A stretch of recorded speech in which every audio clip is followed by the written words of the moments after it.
എല്ലാവർക്കും നമസ്കാരം. ഞാൻ സരിതാ മഹേശ്വരൻ. ഇന്ന് ശ്രീകൃഷ്ണവിലാസ മഹാകാവ്യത്തിൻ്റെ 10ാമത്തെ സർഗത്തിലെ 119, 120 എന്നീ 2 ശ്ലോകങ്ങളാണ് നമ്മൾ പഠിക്കാൻ പോകുന്നത്. 2 ശ്ലോകങ്ങളിലും ഉപജാതി വൃത്തമാണുള്ളത്. ഇവിടെ ശ്രീകൃഷ്ണൻ ശിശുപാലനോടും ജരാസന്ധനോടും ഒക്കെ യുദ്ധം ചെയ്യാൻ തയ്യാറായിട്ട് നിന്നു എന്നുള്ളതും സൈന്യങ്ങൾ മാറി നിന്നു എന്നുള്ളതൊക്കെയാണ് പറഞ്ഞത്. ഇനി എന്തൊക്കെയാണ് അവിടെ സംഭവിക്കുന്നത്, യുദ്ധത്തിനുള്ള ഒരുക്കങ്ങൾ എന്തൊക്കെയാണ് എന്നുള്ളത് ഒന്നുകൂടി പറയാണ്. നമുക്ക് ആദ്യം 119ാമത്തെ ശ്ലോകം നോക്കാം. തത്പുഞ്ചിതം ദൈവവശേന സൈന്യം മഹീപതീനാം യുധി സഞ്ജിഹീർഷു പരാങ്മുഖസന്നഭിനീയ ഭീതിം യയൗരഥേനാശു നിവർത്തിതേന. ആദ്യം പദച്ഛേദം പറയാം. തത്പുഞ്ചിതം ദൈവവശേന സൈന്യം മഹീപതീനാം യുധി സഞ്ജിഹീർഷു പരാങ്മുഖ സൻ അഭിനീയ ഭീതിം യയൗ രഥേന ആശു നിവർത്തിതേന. ഇവിടെ ശ്രീകൃഷ്ണൻ ഒരു ട്രിക്ക്, ഒരു സൂത്രം പ്രയോഗിക്കുകയാണ്. അതെന്താണെന്ന് നമുക്ക് നോക്കാം. ദൈവവശേന പുഞ്ചിതം മഹീപതീനാം സൈന്യം. ദൈവവശേന, വിധിവശാൽ എന്നർത്ഥം. അതായത് ഇങ്ങനെ ഒരു ശത്രു സൈന്യങ്ങൾ ശ്രീകൃഷ്ണനെതിരെ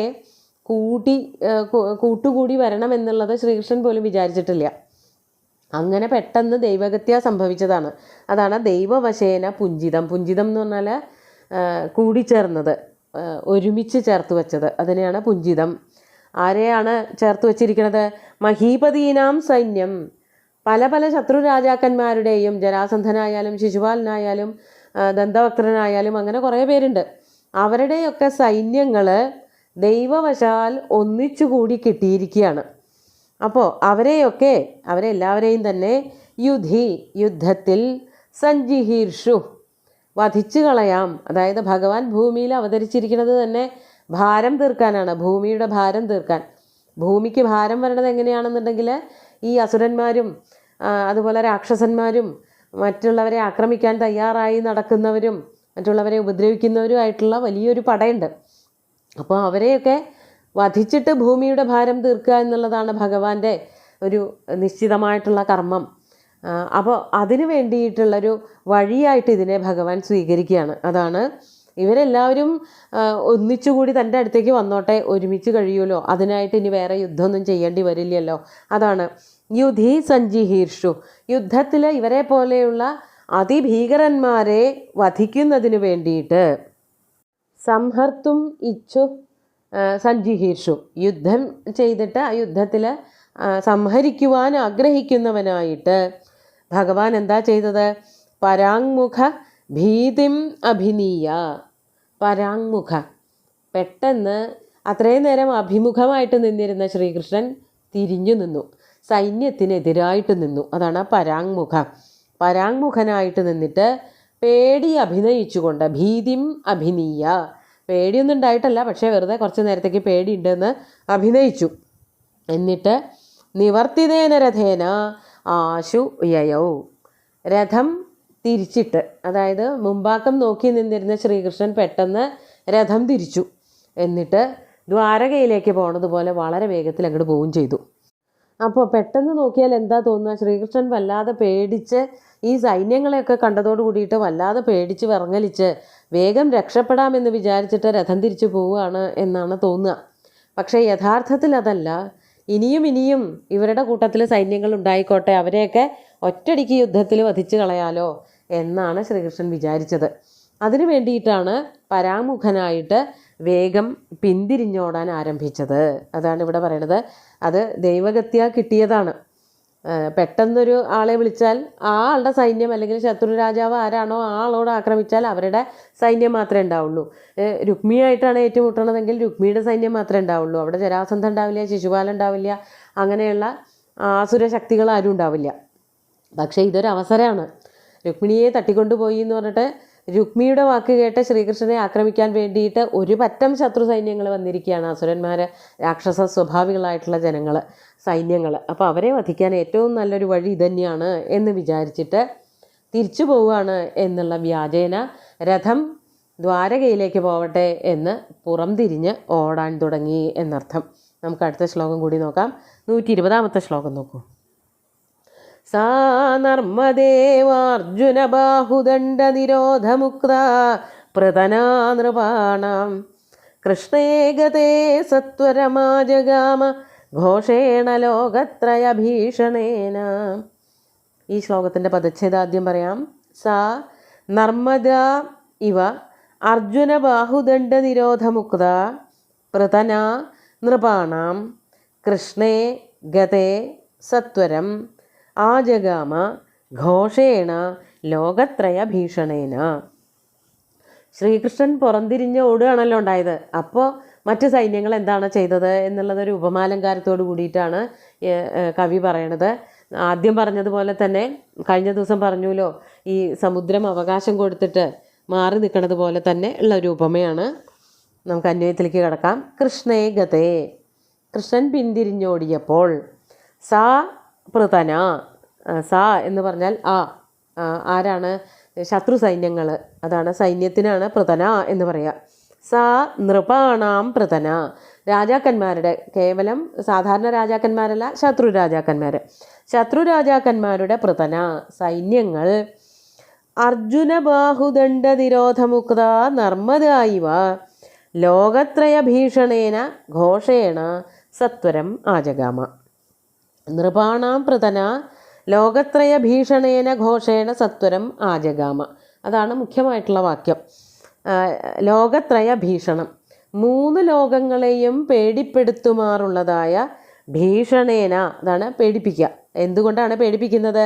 ഘോഷേണ, അവരുടെ ലഹള കൊണ്ട്, അവരുടെ ഓട്ടത്തിൻ്റെ ശബ്ദം, ആയുധങ്ങൾ അങ്ങോട്ടും ഇങ്ങോട്ടും അത് ശബ്ദിപ്പിക്കുന്നതിൻ്റെ ഒച്ച, അതായത് വാളൊക്കെ അല്ലെങ്കിൽ വാളും പരിചയമൊക്കെ ആകുമ്പോൾ അതുമ്മേ തമ്മിൽ മുട്ടുന്നതിൻ്റെ ഒച്ച, ഓടുന്നതിൻ്റെ ഒച്ച, മൃഗങ്ങളുടെ ഒച്ച, കുതിര, രഥം, ആന, ഇതിൻ്റെയൊക്കെ ഓടുന്നതിൻ്റെ ഒച്ച, ഇങ്ങനെ പലതിൻ്റെ, ഇവരാണെങ്കിൽ പോരിന് വിളി നടത്തുന്നുണ്ട്, ഇതിൻ്റെ മുഴുവനും ഒച്ച.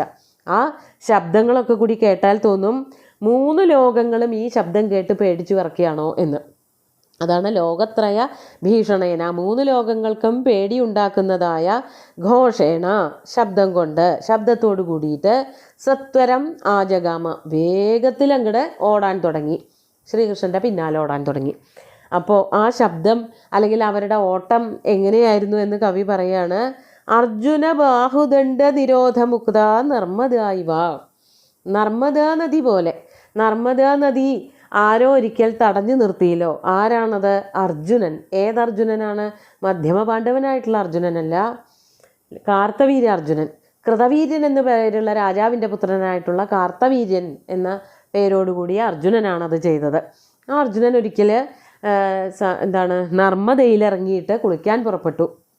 അദ്ദേഹത്തിൻ്റെ ഒരു പ്രത്യേകത എന്താണെന്നുണ്ടെങ്കിൽ 1000 കൈകളുണ്ട്. 500 കൈ വലത്ത് ഭാഗത്തും 500 കൈ ഇടത്തു ഭാഗത്തും. ഇത്രയും കൈകളോട് കൂടിയിട്ട് വെള്ളത്തിലേക്ക്, അതായത് നർമ്മദാ നദിയിലേക്ക് ഇറങ്ങിയപ്പോൾ എന്താ ഉണ്ടായത്? നർമ്മദയിൽ വലിയൊരു ചിറ കെട്ടിയതുപോലെ, ഒരു ഡാം പണിതതുപോലെയായി കാർത്തവീര്യാർജുനൻ ഇറങ്ങിയപ്പോൾ. ആ കൈകൾ മുഴുവൻ അങ്ങോട്ട് പരന്നു നിന്നതോട് കൂടിയിട്ട് നർമ്മദ ഒഴുക്ക് നിന്ന് ഒരു ചിറ കെട്ടിയതുപോലെ, സേതു കെട്ടിയതുപോലെയായി.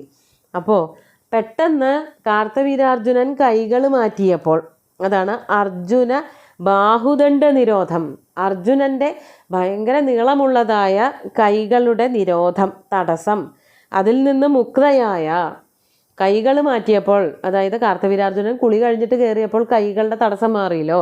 ആ തടസ്സം മാറിയപ്പോൾ വളരെ വേഗത്തിൽ ഒഴുകുന്നതായ നർമ്മദാ നദി പോലെ ആ തടഞ്ഞു നിർത്തിയതിൻ്റെ ശക്തിയും കൂടി ഒഴുക്കിൽ കാണാൻ പറ്റും. അത്ര വേഗത്തിൽ ഒഴുകുന്നതായ നർമ്മദാ നദി പോലെയായിരുന്നു ശത്രു സൈന്യത്തിൻ്റെ ഓട്ടം, ശ്രീകൃഷ്ണൻ്റെ പിന്നാലെയുള്ളതായ പോക്ക്. അപ്പോൾ അത്രയും നേരം തടഞ്ഞു നിർത്തിയതിൻ്റെ ദേഷ്യവും ഇപ്പം തന്നെ ആക്രമിച്ച് അവനെ വധിച്ചു കളയാൻ ഒറ്റയ്ക്കല്ലേ ഉള്ളൂ തുടങ്ങിയിട്ടുള്ളതായ ആ ഒരു ചിന്തയോട് കൂടിയിട്ടുള്ള ഓട്ടവും പരാക്രമവും ഒക്കെ വർണ്ണിക്കുകയാണ് കവി ഈ ഒരു ഉപമാലങ്കാരത്തിൽ കൂടെ. നമുക്ക് ഇന്നത്തെ 2 ശ്ലോകങ്ങളും ചൊല്ലാം. തത്പുഞ്ചിതം ദൈവവശേന സൈന്യം മഹീപതീനാം യുധി സഞ്ജിഹീഷു പരാങ്മുഖസന്നഭിനീയ ഭീതിം യയൗരഥേനാശു നിവർത്തിതേന സാ നർമ്മദേവാർജുന ബാഹുദണ്ഡ നിരോധമുക്ത പൃതനാ നൃപാണാം കൃഷ്ണേ ഗതേ സത്വരമാജഗാമ ഘോഷേണ ലോകത്രയഭീഷണേന. അങ്ങനെ സൈന്യം ശ്രീകൃഷ്ണൻ്റെ പിന്നാലെ പോയി. ഒരുമിച്ച് വരണ സൈന്യത്തിനെ ശ്രീകൃഷ്ണനും ബലരാമനും സൈന്യങ്ങളൊക്കെ കൂടിയിട്ട് ഏറ്റുമുട്ടി അവരെയൊക്കെ വധിക്കണ കഥ അടുത്ത ശ്ലോകങ്ങളിൽ കാണാം. ഇവിടെ കാർത്തവീര്യാർജുനൻ തൻ്റെ കൈകൊണ്ട് ചിറകെട്ടിയിട്ട് ആ വെള്ളത്തിൽ മുങ്ങിപ്പോയി രാവണൻ എന്നുള്ളൊരു കഥയുണ്ട്. അങ്ങനെ രാവണൻ്റെ അഹങ്കാരം മുഴുവനും കാർത്തവീര്യാർജുനൻ്റെ കൈകൾ കൊണ്ട് കെട്ടിയ നർമ്മദയിലെ ചിറയിൽ അലിഞ്ഞു പോയി അത്രേ. താനാണ് ഏറ്റവും ശക്തിമാൻ, തനിക്ക് 20 കൈയുണ്ടെന്ന് പറഞ്ഞ് അഹങ്കരിച്ചു പോയ ലങ്കേശനെ, രാവണനെ 1000 കൈ കൊണ്ട് തടഞ്ഞു നിർത്തിയ നർമ്മദാജലത്തിൽ മുക്കിയ ആളാണ്. എന്നിട്ടാണ് പിന്നെ അവിടെ നിന്നൊക്കെ രക്ഷപ്പെടുത്തിയ കഥയൊക്കെ ഉണ്ട്. ഇതൊക്കെ പുരാണ കഥകളാണ്. അതോടുകൂടി രാവണൻ്റെ സകല ഗർവവും തീർന്നു എന്നാണ് പറയപ്പെടുന്നത്. എന്തായാലും ഇങ്ങനെ പല പല കഥകൾ അതിൻ്റെ കൂട്ടത്തിൽ ഈ ശ്ലോകങ്ങളിൽ കൂടെ, ഈ 2 ദിവസത്തെ ശ്ലോകങ്ങളിൽ കൂടെ വായിച്ചെടുക്കാൻ പറ്റുന്നുണ്ട്. സുന്ദരമായിട്ടുള്ള 2 ശ്ലോകങ്ങളും ഭഗവാന്റെ കാൽക്കൽ അർപ്പിച്ചുകൊണ്ട് ഗുരുവായൂരപ്പനെ സാഷ്ടാംഗം നമസ്കരിച്ചുകൊണ്ട് എല്ലാവർക്കും ശുഭദിനം നേർന്നു നിർത്തട്ടെ. നന്ദി.